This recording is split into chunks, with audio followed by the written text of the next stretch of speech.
What's up, guys? I hope that you're having a great day today. This is going to be a little bit of a more sad video, so get your tissues ready. First off, I just want to say, anyone who has vacations coming up to the Big Island, you don't need to be afraid of the Big Island. I'm seeing there's like cruise ships being canceled and stuff like that. They're like not coming to Hilo, but like there's like literally nothing wrong with Hilo. So I think that the news is just making it seem like a way bigger, I don't know, area is being affected than it is, or like the whole Big Island is just gonna like explode or something. But basically, business as usual for the rest of the island, and this is a very isolated area. So back to the sad part.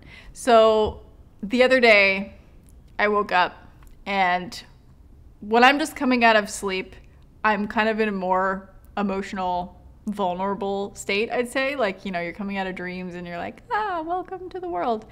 But I woke up and I just kind of immediately grabbed my phone and started checking my messages, and I saw I had a voicemail from my friend Rick, who is a farmer, and I see my voicemail. It says Rick Oranges, and that's what I have him in my phone as, because I've been getting oranges from Rick for like basically since I've been coming to this island, since I've been living here, which has been like 6 years maybe, and they're amazing oranges. He also has lychees, rambutans, soursops, avocados, yeah, and he just had like this big beautiful orchard.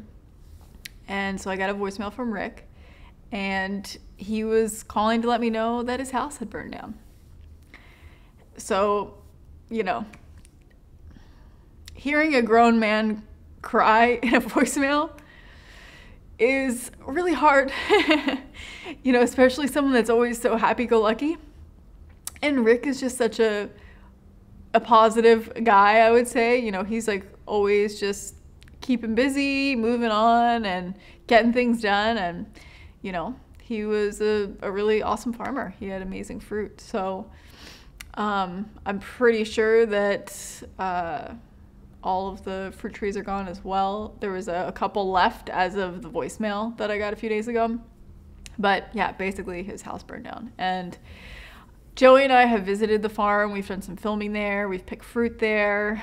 And yeah, we've just had a relationship with Rick that has been going on for about 6 years. And he's just a really awesome guy. So it's super sad to hear that this house that he built like almost 40 years ago burned down. And there's a lot of people that are losing their homes, but I feel like it's even more sad when somebody loses their home and their work, basically, like their career. So, you know, Rick is a farmer and he doesn't have his farmland anymore. So it's like he lost his house that he's lived in for so long, that he's raised his children in, and yeah, and at the same time also lost his way of creating income. So it's a really sad situation, and we don't know what the situation is with the lava insurance. There's a lot of people from that area that had lava insurance. Rick had it, but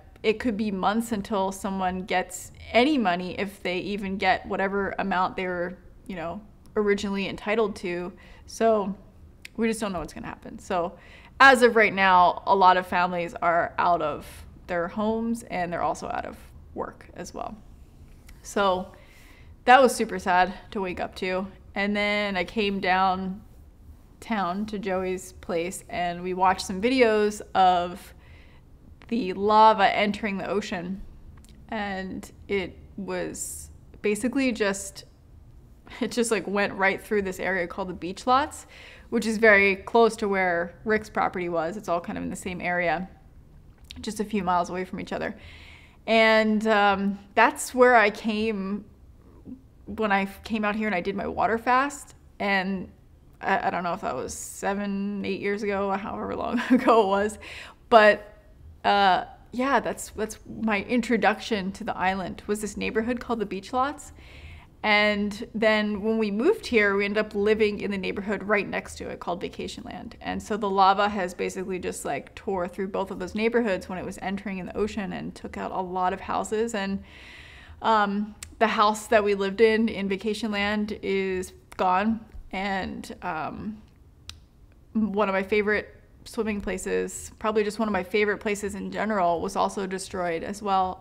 It was a place called Champagne Ponds, and you would walk through the neighborhood, the beach lots, and there would just be this beautiful little cove, and the water was so clear, so beautiful. There was little baby fish in there, and it had this sort of perfect temperature that wasn't warm like bath water, but it was still refreshing, but it just had this like perfect temperature where you could just get right into it, because it was geothermally heated and it was brackish water. So there was the warm spring water coming up from the ground and then the ocean water mixing with it. And it was just a really nice place to swim too and not get that like super salty feeling on you. It was beautiful, just incredible coastal view. And yeah, there'd be a lot of turtles in there.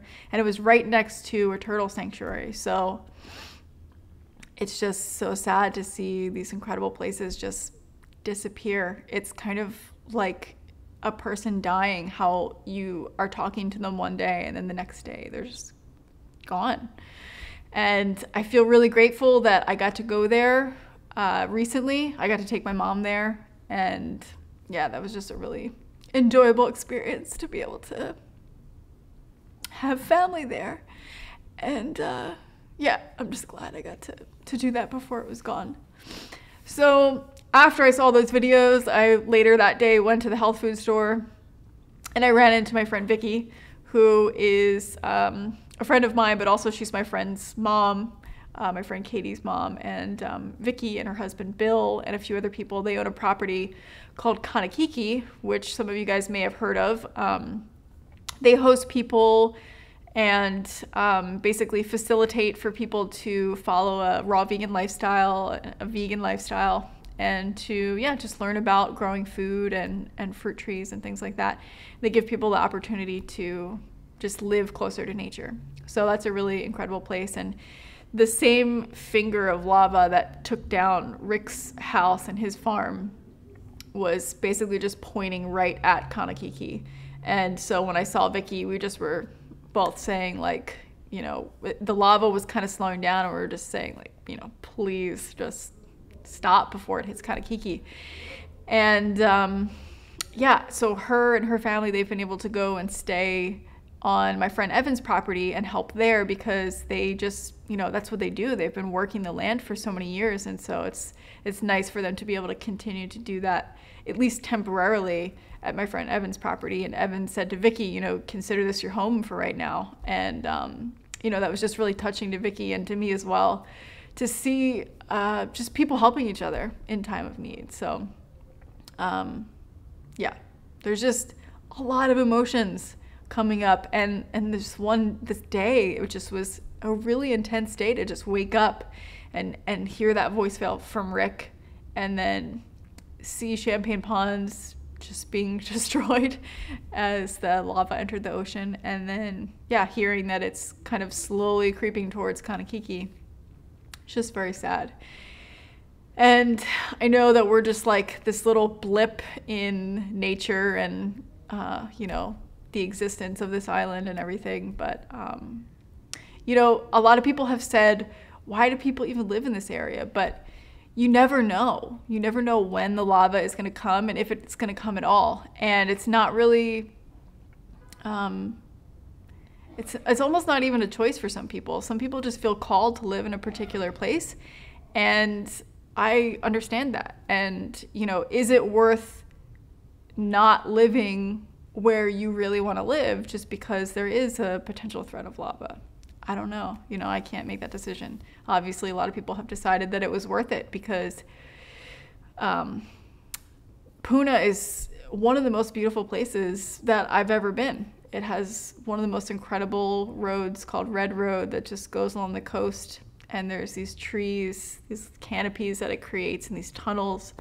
And it was just yeah, it's one of the most incredible places, and we lived down there for several years, so I really feel connected to that area, and yeah, it's a very sad situation. So if you guys are interested in helping out Rick and his family to just basically live and survive in this time of unknown, until they figure out what is going to happen with the lava insurance and their property, then there is a link in the description to a GoFundMe that somebody started for Rick. So yeah, it would be really awesome if you guys wanted to donate to that. And so for right now, what I'm going to be doing is anybody who donates at least $10, you can send me a message and I will send you any one of my ebooks that you would like. And if you want to donate in a more general way to a different thing, then I'll put links in the description as well for people to donate just to the relief fund for the lava in general that's housing people in the gymnasiums with cots and, you know, giving them food and all that kind of stuff. So yeah, thank you guys so much for watching this video. I know it was kind of sad, but yeah, I appreciate you taking the time. So I will be back next week with a happier video, and I will see you then. Bye.